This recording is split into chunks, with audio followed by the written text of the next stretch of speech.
नमस्कार दोस्तों, गौरांग शाह बात कर रहा हूँ जियोजित फाइनेंशियल सर्विसेज से और बाजार इस हफ्ते का ब्यौरा लेकर के आपके सामने उपस्थित हूँ। हमने देखा पिछले हफ्ते बाजार में एक सर्वोच्चम स्तर बना, एक नया सर्वोच्चम स्तर बना और उसके बाद शुक्रवार के आसपास जो हमने थोड़ा बहुत मुनाफा वसूली देखी, उसके आधार पर इस हफ्ते की शुरुआत आज सोमवार को भी थोड़ी बहुत कमजोरी के साथ हुई। लेकिन बाजार जो निचला स्तर बना था उधर से थोड़ा बहुत उभरा है और खास करके जो बैंक निफ्टी है वो हरे निशान के साथ कामकाज कर रहा है। तो पहले तो मैं स्तर बता दूं आप सभी को। सेंसेक्स कामकाज कर रहा है 62,650 पर, 220 पॉइंट की गिरावट है।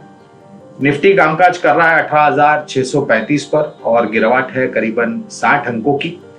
और निफ्टी बैंक जो कि मजबूती के साथ कामकाज कर रहा है, रिकवरी हमने देखी है 43,170 और बढ़त है करीबन 70 पॉइंट के आसपास की। इसके साथ साथ रुपया डॉलर का स्तर मैं आपको बता दूं 81.55 का स्तर है रुपये का डॉलर के मुकाबले। थोड़ी बहुत कमजोरी, लेकिन पिछले हफ्ते 10 दिन में अच्छा खासा रुपया मजबूत हुआ है डॉलर के सामने। और कच्चा तेल ब्रेंट का जो दाम है 86.27 डॉलर प्रति बैरल ब्रेंट है और नाइमैक्स का दाम है 80.62 डॉलर प्रति बैरल। यहां पर भी पिछले हफ्ते हमने देखा था गिरावट आई थी कच्चे तेल में, लेकिन आज थोड़ी बहुत मजबूती के साथ कामकाज कर रहा है ब्रेंट और नाइमैक्स। ये जो करेक्शन हम देख रहे हैं दोस्तों, हमने पहले भी कहा था 2 हफ्ते पहले जब हम बात कर रहे थे और जब बाजार एक दायरे में घूम रहा था और हमने हमारा जो नजरिया था वो बताया था कि थोड़ा बहुत समय बाजार यहाँ पर बिताए तो अच्छा है, क्योंकि एक मजबूत बुनियाद बनती है और उसके बाद जो ऊपर के दायरे होते हैं उसको झेल पाना आसान होता है और टिक पाना भी आसान होता है। तो हमने देखा करीबन 18,200, 18,400, 500 के आसपास करीबन 2 हफ्ते तक बाजार निफ्टी की मैं बात कर रहा हूँ कामकाज करता रहा और फिर जब पिछला जो सर्वोच्चम स्तर था वो पार किया तो नतीजा था एक नया सर्वोच्चम स्तर को। और अक्सर बाजार का अगर आप इतिहास भी देख लें तो बाजार नई ऊंचाई के पार करने के बाद थोड़ा बहुत बाजार दायरे में घूमता है और वही हम देख रहे हैं। लेकिन आज देखने वाली बात यह है कि जो कमजोरी सुबह में थी उससे थोड़ी बहुत ऊपर के तरफ के दायरे हम देख रहे हैं और शायद इस हफ्ते जो इवेंट्स है उसको लेकर के भी मेरे ख्याल से बाजार थोड़ा बहुत दायरे में घूम सकता है। तो इस हफ्ते 2 मुख्य घटनाएं हैं। एक है आरबीआई की क्रेडिट पॉलिसी, जहां पर अनुमान ये लगाया जा रहा है कि 25 बेसिस पॉइंट से लेकर के 35 बेसिस पॉइंट की बढ़ोतरी ब्याज दरों में की जाएगी और ये सिफारिश मॉनेटरी पॉलिसी कमेटी देंगे आरबीआई गवर्नर को। और हमारा ये अनुमान है कि इस बढ़ोतरी के बाद, यानी कि ये दिसंबर की बढ़ोतरी के बाद शायद विराम लेंगे और आने वाले क्रेडिट पॉलिसी में ब्याज दरों में बढ़ोतरी की उम्मीद हमें कम है, क्योंकि जो भी महंगाई दर है और खास करके जो आंकड़े फिलहाल आए थे वो 3 महीने के निचले स्तर पर महंगाई दर के आंकड़े आए थे। तो ये एक मेरे ख्याल से सराहनाजनक बात है और ये कहीं ना कहीं शायद थोड़ा बहुत कंफर्ट जोन जिसे हम कहते हैं वो एस्टैब्लिश करते हैं गवर्नर साहब के लिए और मॉनेटरी पॉलिसी कमेटी के लिए।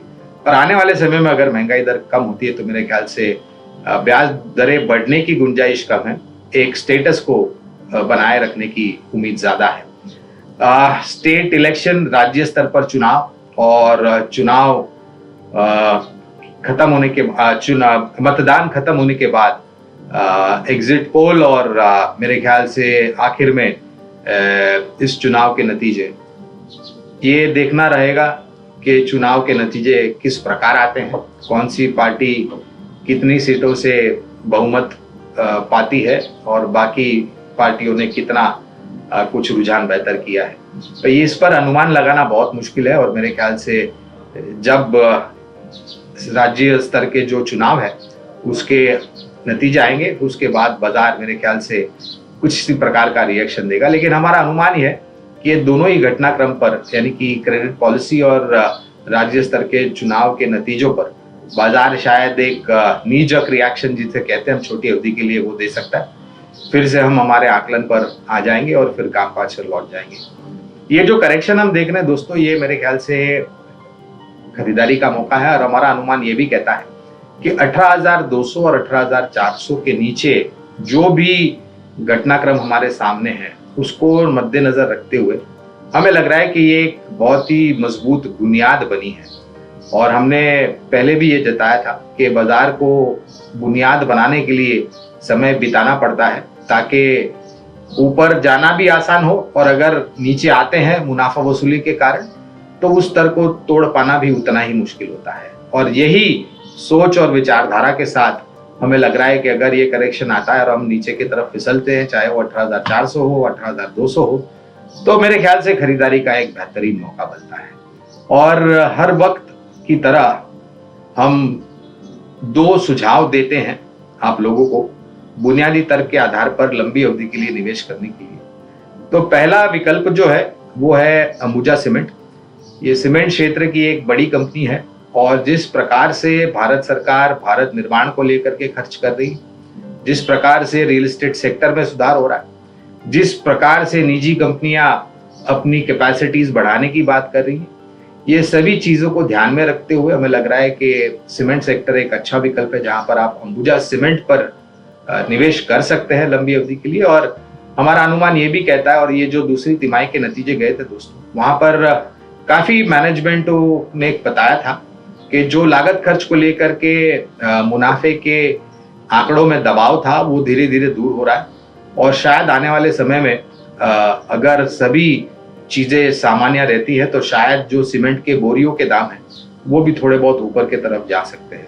तो हमें उम्मीद है कि तीसरी और चौथी तिमाही में नतीजे सुधर सकते हैं सीमेंट क्षेत्र के, खास करके जो दिग्गज और मजबूत मझौली कंपनियां हैं वहां पर। दूसरा विकल्प है फुटवेयर में से एक बहुत ही बड़ी कंपनी जो कि काफी दशक से भारत में स्थापित है, बाटा इंडिया। इस कंपनी ने अपने आप को फिर से री इन्वेंट किया। बच्चों से लेकर के युवा से लेकर के महिलाओं के लिए, मर्द के लिए, सीनियर सिटीजन्स के लिए, सभी आयु के लोगों के लिए इनके पास प्रोडक्ट्स इन्होंने उतारे हैं बाजार। और सबसे अच्छी बात यह है कि जो भारत सरकार के तरफ से इस फुटवेयर सेक्टर के लिए जो नीतियां बनाई हैं वो काफी सकारात्मक है और जो भी डंपिंग हो रहा था पहले चाइना से या बांग्लादेश से, उस पर लगाम खींच गई है। तो हमें लग रहा है कि ये एक अच्छा मौका है निवेश करने के लिए बाटा इंडिया में, क्योंकि कंजम्पशन को लेकर के, नंबर्स को लेकर के, आंकड़ों को लेकर के हमें लग रहा है कि काफी सुधार होने की पूरी उम्मीद है।